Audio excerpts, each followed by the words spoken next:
دا اوس کې یو ویډیو به تاسو ډېر لیدلی په سعودي کې هغه ویډیو د شیطانانو شکلونه جوړ کړي ولو رقم شکلونه وو چمنونه وو طریقې وې ناسته وه ولاړه وه چغې وې نارې وې دا یو ډېر لوی داستان دی عزیزانو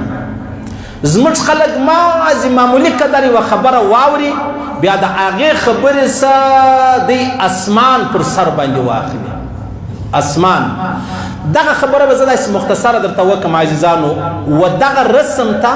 هالووین چې دی هغه ویل کېږي دغه رسم د نن څخه 2000 کاله مخکې شروع شوی دی درته وایم کیسه کوم بیا دا رسم په مابینځ کې پاته سولو په 1921 کې په امریکا کې دغه رسم بیا شروع شو د نن څخه 100 کال مخکې چې شروع سولو دغه رسم روان په اول سر کې دا مذهبي تهوار ولو بیا په آخر کې دا ثقافتي سولو دا بانډار سو د قندار والا پرچم دا ګپس ولا دا یو مسخرې سولې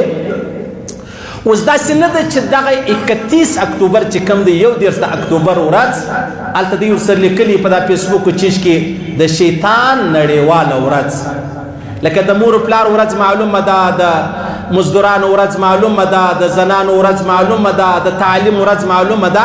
یوه ورځ چې د هغه دغه د 11 اکتوبر چې د هغه یې ایښې ده هغه هالووین چې دی ورته وایي هغه دا خبره ده دا یو قبیله ده په آیرلینډ کې یو قبیله ده هغه سلیکټک ورته ویل کېږي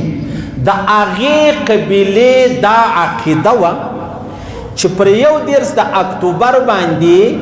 دا انسانان چې کوم دي ژوندي او مړي چې کوم دي د انسانانو او د مړو روحونه چې دي هغه سرحد یې نرم سي سرحد یې ډېر کم سي نو اوس په دغه وخت کې دا د مړو روحونه راځي زموږ فصلو ته تاوان رسوي کورو ته تاوان رسوي مال ته تاوان رسوي و حیوانانو ته تاوان رسوي نو دی را ولاړ سي بیا مختلف شکلونه جوړ کړي دا خپل رنګونه مختلف چا د سپي چا د خره چا د غویي چا د شیطان چا د پیري دا شکلونه جوړ کړي دا دی را ولاړېږي هغه روحونه چې د هغه خوشحاله کوي وایي چې هغه روح موږ خوشحاله کو بیا موږ ته تاوان و نقصان چې دی هغه نه رارسوي یعنې دغه د شیطان ورځ نه ده دا هغه قبیله چې کومه وه د هغو مذهبي تهوار ولو د هغو مذهبي جشن ولو چې یاره دغه زموږ ژوندو ته به دا د مړو روحونه چې د هغه تاوان نه رارسوي نو یې دغه سلسله چې د هغه شروع کړه کرار دا خبره وا د مذهب تر حده پورې وله دوی عبادت بلوي بیا وروسته دا خبره په مابینځ کې پاته سوله بیا 100 کاله مخکې په امریکا کې شروع سوله بیا د هغه ځایه څه خبره تقریبا د 1950 څخه د 1950 دغه مسله راله دا بیا ګپه سوله مسخرې سولې پکنیک سلو ټیم پاس سلو بانډار سلو صحیح سلو نو اوس چونکې اول وار سعودي والا دغه ورځ چې د هغه په ډېر جشن په ډېر اعلان باندې ولمانځله نو خلکو ډېره خوا بده کړله چې یاره دا سعودي وګوره او دونه غلط کار وګوره اسانه خبره دا د شیطان د مابینځه وباسه سعودي والا محمد بن سلمان نن خالي پیسې پکار دي روپۍ پکار دي هغه وایي زه روپۍ غواړم که په دې کې د زیارتو ځای رالی هغه به کوم که په دې کې مطلب د سینما ځای رالی هغه به کوم که په دې کې د هغه سمندر بیچ چې دی بولي هغه به کوم که داسې دغه ورځ راله تجاران مخ له رالو رقم مخانې جوړ کړلو بس دا یې خلکو ته ورکړو کاروباریانو خپل کاروبار ورباندې وکئ عوامو خپل ټیم ورباندې پاس کوي نو خو بیا د الله رسول فرمایي من تشبه بقوم فهو منهم رواه ابو داود چې کوم څوک د چا چمونه کوي د الله رسول فرمایي هغه به په هغو کې شمارل کېږي هغه به په هغو کې عجبه بله درته کوم که یو حیوان بوده راواخله بوده یو خر راواخله هغه که د انسان چمونه کول و ده ته بیا خر ویل جایزه ده چې موږ خر وبولو که یو سپي د انسان چمونه کول و دې سپي ته بیا جایزه ده چې موږ انسان وبولو سپی وبولو نو خو د انسان چمونه کوي نو که انسان د خره او د سپي چمونه شروع کړو هغه ته بیا ته خامخا انسان وایه حق نه لري چې بیا انسان ورته وایي که خر دی د خره چمونه کوي خر به ورته وایي بیا د بې د ډېره معافي که د سپي چمونه کوي سپی به ورته وایي که د نجس چمونه کوي نجس به ورته وایي که د پلیته چمونه کوي پلیت به ورته وایو نو لهذا کستی یادېږي عزیزانو پخوا به دا زموږ ته سپین سرو و سپین ږیرو ویل ول د اختر په ورځ د جمعې په شپه د شب برات په شپه باندې دا د مړو روحونه چې دي هغه راشي کورو لره بس په کورو کې ګرځي موږ هم دا خیال و چې یاره زموږ مړي به اوس راغلي په دروازو کې به ولاړي څه وایي خبره داسې ده عزیزانو مولا شفاعي تانوي صاحب رحمه الله فرمایي چې انسان کله مړ سي د در روح به یا علیین لره ځي یا به سجین لره ځي علیین ډېره لوړه مرتبه ده د مؤمن مسلمان دپاره سجین چې دی هغه ډېره د عذاب مرتبه ده د چا د کافرانو دپاره د ګناهګارانو دپاره نو تانوي صاحب رحمه الله فرمایي نو دا روح که دی په علیین کې دی دی په لوړو مرتبو کې دی په جنتو کې دی دی کور څه کوي چې راځغلي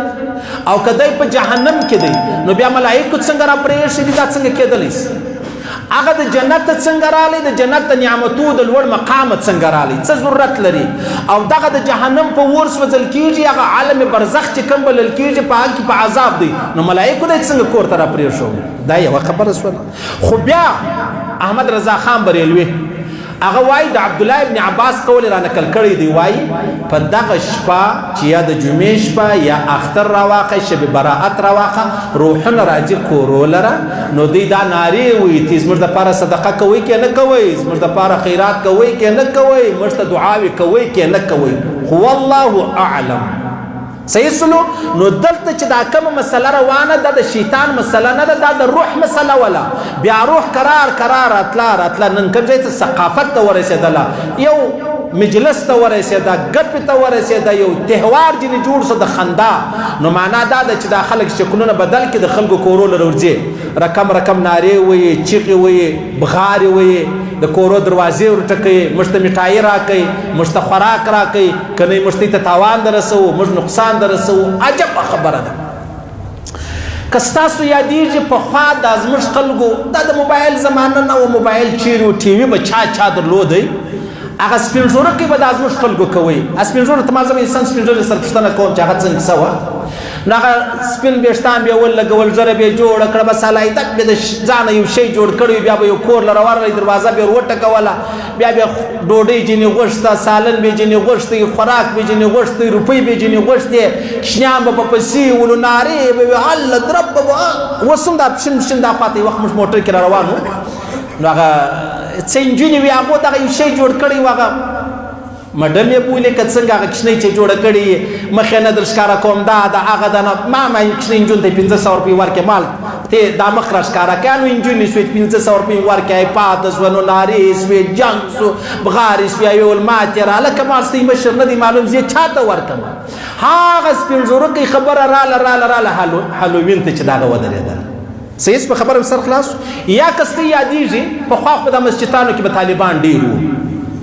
اچمن کې تقریبا 90 که 90 بیا 90 هغه خبره د نن څه مطلب 25-27 کاله مخکې خبره به وه واوره به وسوه دا طالبان به وو هغه به راولاړ سو یو مسجد لره به ورله یو کټو به باندې وه قرار به کټو د ځانه سره پورته کوی به وړل یا به واوره راوړله بس خلک یې په حجره کې طالبان ملایان ناست په واورې به یې وویشتل بس نو پر دې ډوډۍ په خاص وه چې سبا زموږ مېلمانه یاست یا به دغسې دکاندارانو عام خلکو د چا به یې ټکله به ورلو د چا کور له به ورلو په واوره به یې وویشتل بس سبا موږ ته مېلمانه وو دا یو تهوار یې بولې ثقافت یې بولې رواج یې بولې بانډار یې بولې ګپ یې بولې خندا هر شی چې بولې خو نن خبره راله د سپین ږیرکو سره راله د واورې سره راله د هغه کشنیانو د ناوکۍ د جوړېدو سره راله و دې ځای ته ودرېدله خلک په سپین ږیرو خلک په ملایانو خلک په ښایسته چهرو هغه چمونه کوي چې هغه چمونه شیطان هم نه دي کړي بس لویه خبره دغه ده خو به د الله رسول فرمایي من تشبه بقوم فهو منهم چې د چا چمونه کوي د الله رسول په بل ځای کې قسم اخیستی دی زما د په خدای سره قسم یې چې ته په دنیا کې د الله دشمن یې او په آخرت کې د الله په دوستانو کې راپورته کېږي دا نشي کېدلی زما دې په خدای سره قسم په دنیا کې د الله دوست یې او په آخرت کې د الله په دشمنانو کې راپورته کېږي دا کېدلی نشي صحیح سلو بس دا خبره تر دې حده پورې ولا موږ به د خپلو بچیانو خیال ساتو ولې چاته تاوان ورسو ولې چاته ضرر ورسو ولې دا خپل ښایسته شکل دا خپل ښایسته بشر زه د شیطانانو د پیریانانو د خنداو د مجلس وړ وګرځوم ولې یاره انسان خو اشرف المخلوقات دی نو اشرف المخلوقات کدا چې من شروع کو بیا به د اشرف المخلوقات ورې و چاته درو موږ به د دې شانو ډېر خیال ساتو نه به کوو خپل د کورنۍ او د وطن او هغه زموږ ته رواجونه که څوم د دین سره تعلق نه لري عام رواجونه دي